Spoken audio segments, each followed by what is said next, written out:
UK Prime Minister Sir Keir Starmer has announced a new digital ID plan which will make it mandatory for workers to have a digital ID if they want to work, allegedly in a bid to control illegal immigration.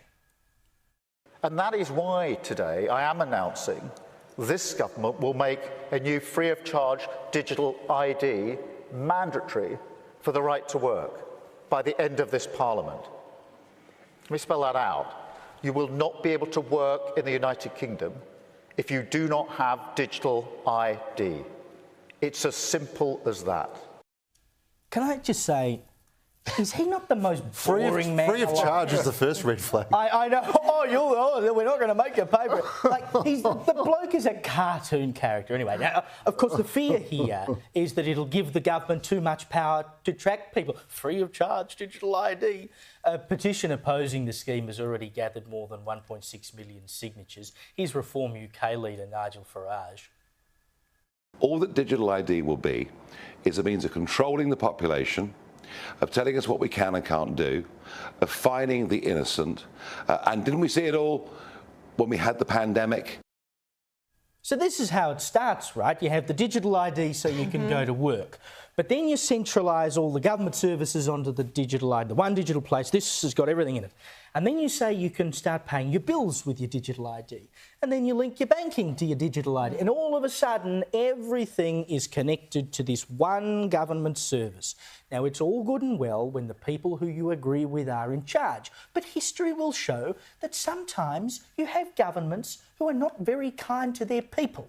And if you centralise all of this in one place, surely you are inviting someone at some point to start picking off and saying, well, you know, you can't have access to that because I've got your digital ID and I control it.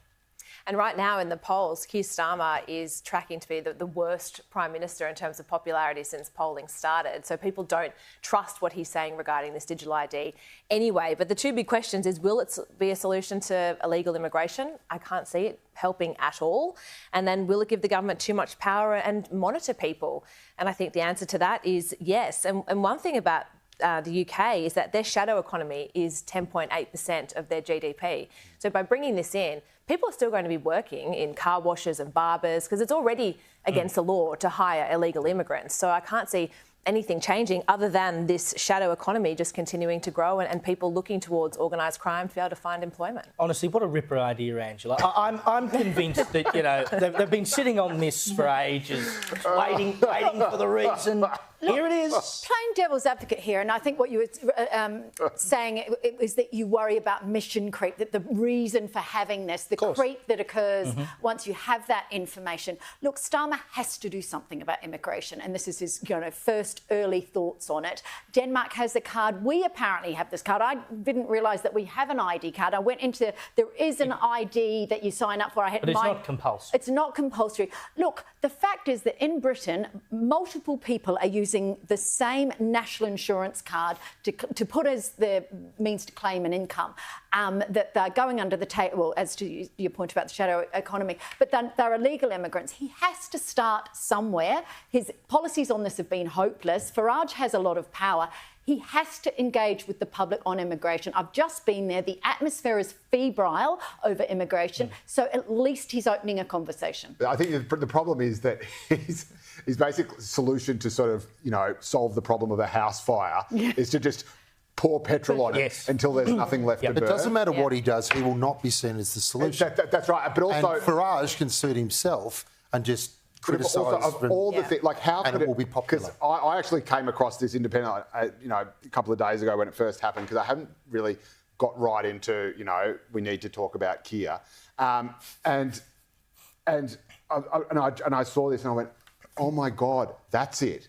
Like that, this is someone who is so hopelessly out of touch, naive, just removed from reality, that he's decided that the way to assuage the people who are most energised and most fervently anti-immigration and most likely to vote for his most dangerous opponent, which is Nigel Farage and Reform UK, that his solution to allay their concerns is the one thing that they would hate even more. Yeah, let's have more government. I think these sort of digital IDs, this is something that will eventually be inevitable and we'll all wonder, it'll be like, banknotes replacing coins. People said that was the end of the world. But the idea that he would use this to come up with it is just so bonkers. You almost think he deserves to lose. Can I just say quickly that we learned that lesson in 1983 with the Australia card, and no one's really gone near it since. Even during COVID, they relied on state-based databases to compile information because federally the IT bits don't talk to one another. The passports is secure. You're not allowed to access that if you're a different department. Australians are pretty comfortable with that.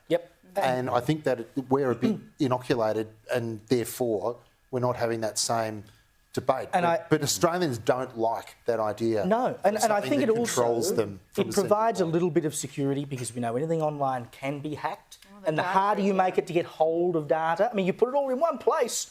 Oh, you're not telling me that they're going to try and hack it, are you? Even e-health, we didn't embrace that. No, exactly. And that's exactly. probably on balance a good idea. Correct. I wholeheartedly agree.